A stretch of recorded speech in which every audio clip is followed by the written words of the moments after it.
Un jour peut-être. Écrit et compté par les archives du crépuscule.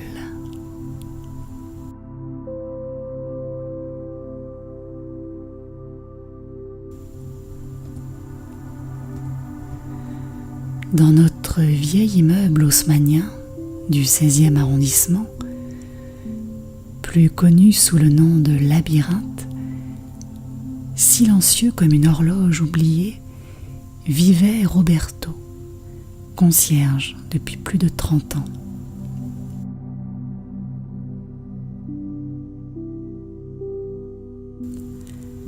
L'âge lui avait affaissé les épaules, mais pas les habitudes.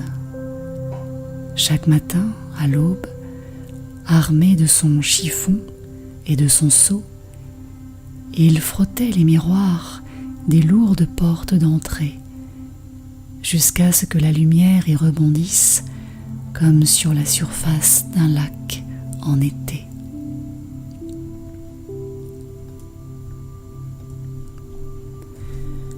Roberto avait toujours accordé une importance particulière à ces miroirs.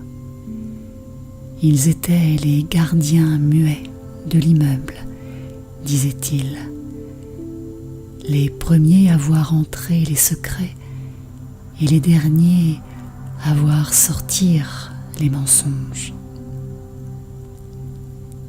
Il les nettoyait avec un soin maniaque, presque religieux. Certains locataires riaient doucement dans leur barbe, d'autres s'inquiétaient de cette fixation. Mais Roberto ne prêtait attention ni au rire ni au soupir. Il frottait, polissait, lustrait la surface jusqu'à s'y perdre.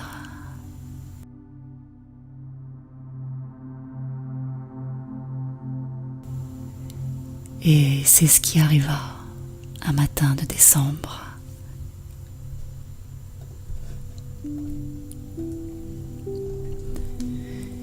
Il faisait froid, le ciel était gris, et le carrelage du hall rendait chaque pas aussi glacial qu'un écho de mort. Roberto, accroupi devant le miroir central, passait son chiffon avec des gestes circulaires précis. Il fredonnait un vieux morceau d'accordéon, pensant à tout ce qu'il n'avait pas fait, les voyages promis, les mains qu'il n'avait jamais osé prendre, les mots qu'il n'avait jamais dits. Ce fut à la 4e passe que le chiffon fut absorbé par la glace.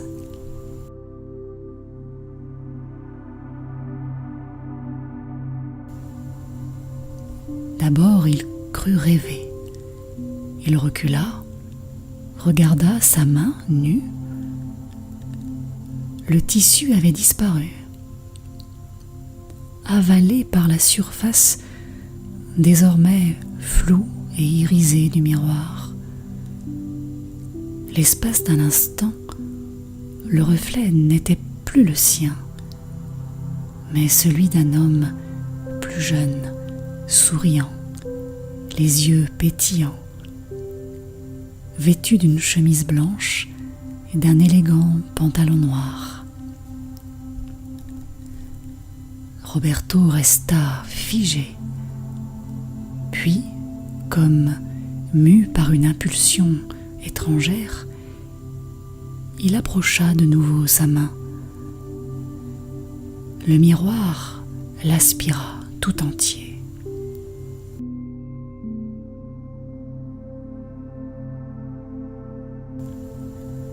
Quand il rouvrit les yeux, il se tenait debout dans un couloir bordé d'une dizaine de portes identiques. Chaque battant était encadré de bois noirci avec une plaque en cuivre où ne figurait aucun nom. Sur chaque surface miroitante, un fragment de lui-même apparaissait, altéré, multiplié, comme s'il s'agissait de différentes vies.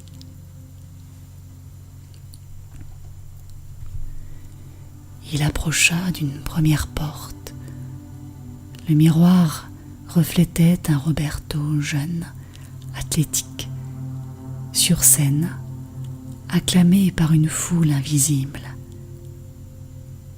Il portait un costume de théâtre et les projecteurs baignaient son visage d'une lumière dorée.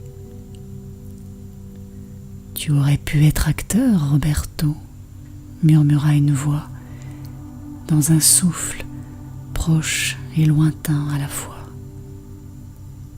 Il recula, effrayé, et ouvrit la porte. Une chaleur douce l'envahit. Il entra.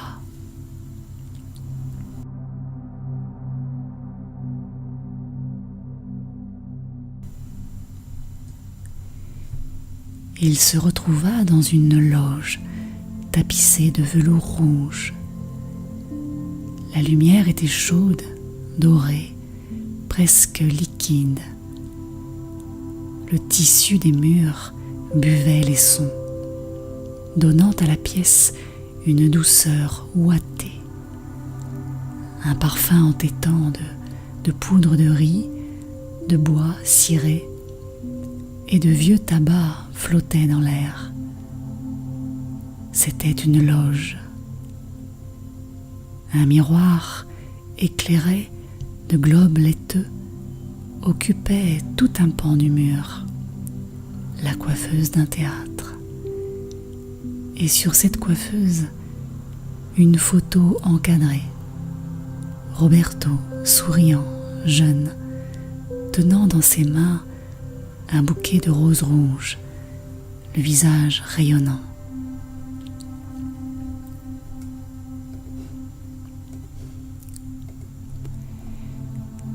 Il fit un pas, aucun craquement sous ses semelles.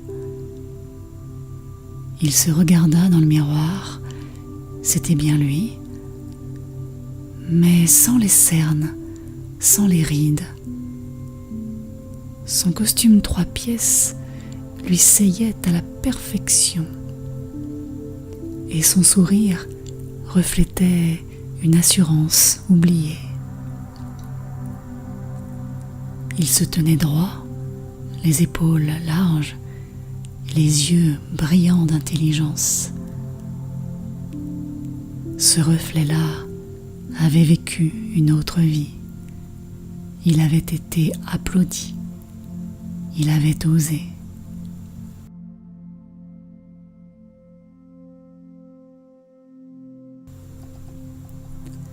Sur la coiffeuse, des notes manuscrites, griffonnées à l'encre noire, des tirades, des bouts de pièces.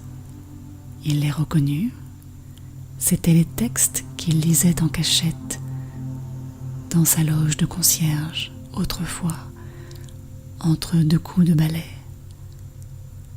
Cyrano, le roi se meurt, le visiteur. Il avait toujours eu un faible pour les mots, pour les scènes, mais il n'avait jamais osé passer les portes d'un théâtre autrement qu'en spectateur anonyme.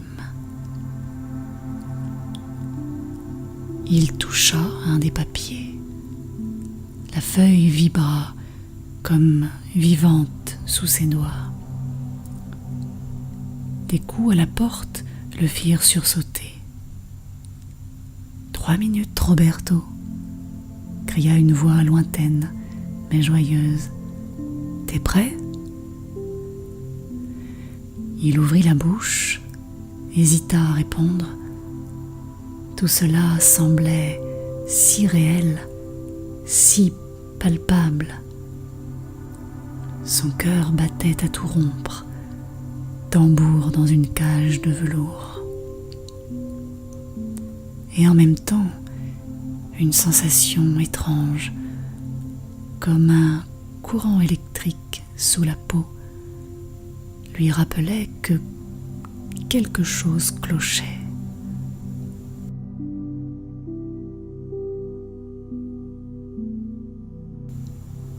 Le miroir trembla légèrement, son reflet silla, un tressaillement dans les yeux, une fissure dans le sourire. Il s'approcha à nouveau du miroir. Le reflet semblait le fixer intensément, avec un regard qui n'était plus le sien. Un regard vide.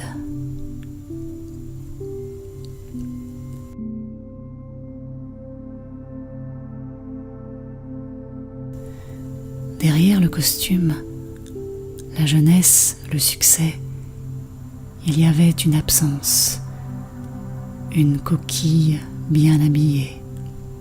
« Tu l'as toujours voulu ?» dit une voix derrière lui. « Pourquoi tu trembles maintenant ?» Il se retourna. Personne.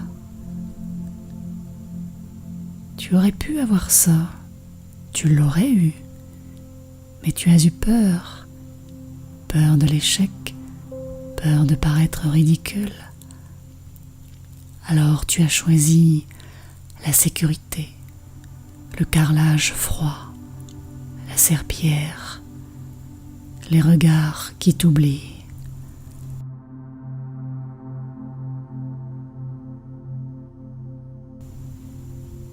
Le reflet se leva, indépendant de ses gestes, et s'approcha de la surface du miroir. Son sourire se fit plus large, trop large, comme s'il se déchirait de l'intérieur. « Tu peux rester ici, Roberto, » murmura-t-il. « Tu peux être moi. Tu n'as qu'à dire oui. Juste dire oui. »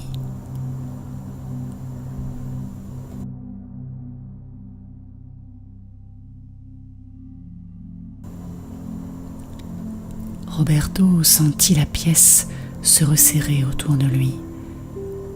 Les murs de velours ondulaient comme des rideaux pris dans une tempête.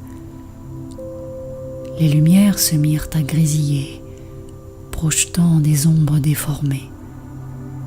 Sur la coiffeuse, les papiers prirent feu, sans aucune flamme apparente. L'air devint acide, et l'image dans le miroir s'écailla, révélant en dessous un autre visage, le sien, vieux, gris, et ses yeux ternes.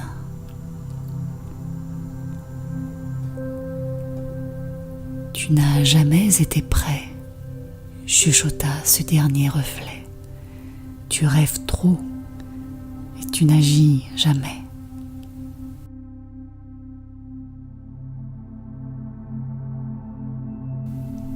Un hurlement silencieux emplit la loge.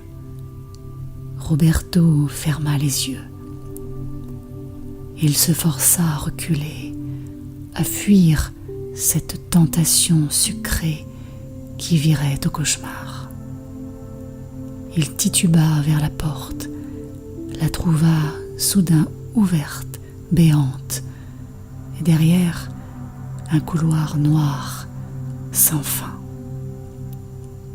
Il hésita un instant, mais le miroir hurlait maintenant, les voix démultipliées, déformées, pleines de reproches, de sarcasmes, de regrets. Il franchit la porte et retomba dans le couloir, haletant, les joues trempées par la sueur. il continua à errer de porte en porte, incapable de s'arrêter. Chaque miroir l'appelait, l'aspirait, lui jetait au visage ce qu'il avait fui. Une vie avec Isabelle, la voisine du 5e, qu'il aimait en silence. Un petit restaurant à Lisbonne, projet qu'il avait enterré sous les charges locatives. Un 3e enfant qu'il n'avait jamais eu.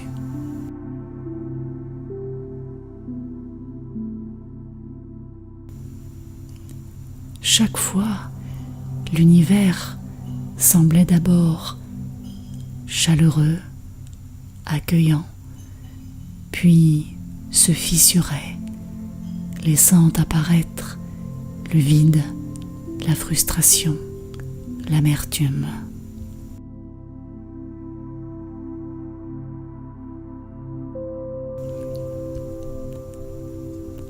À la 5e porte, il entra dans une chambre vide. Sur le lit, un Roberto vieilli gisait seul, la main crispée sur une lettre jamais envoyée. La pièce suintait la solitude. Une horloge tournait à l'envers.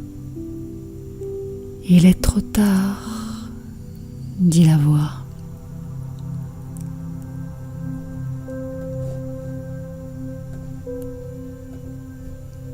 Il hurla, et soudain, tout s'arrêta, se figea.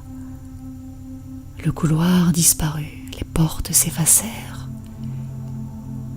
Il se tenait à nouveau devant le miroir de l'immeuble, son chiffon à la main.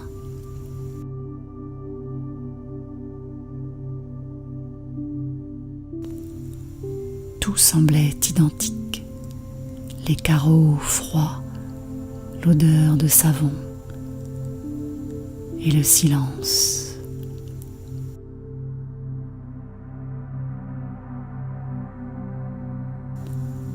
Mais quelque chose avait changé.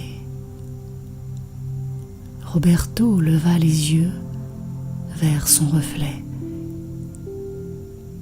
Il y vit ses regrets, oui, ses manques, ses colères et ses rêves fanés. Mais il y vit aussi un homme encore debout.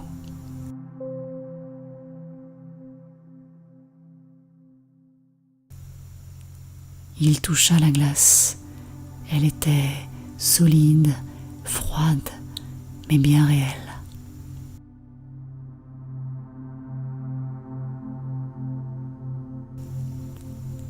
Depuis ce jour, Roberto ne nettoie plus les miroirs. Il les regarde longtemps, comme s'il espérait y revoir ces fragments d'un autre lui-même.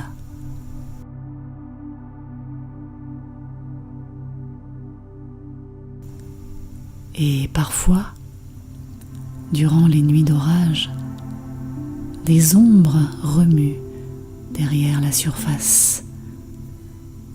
Pas des fantômes, non. Juste des vies possibles qui l'attendraient encore et encore.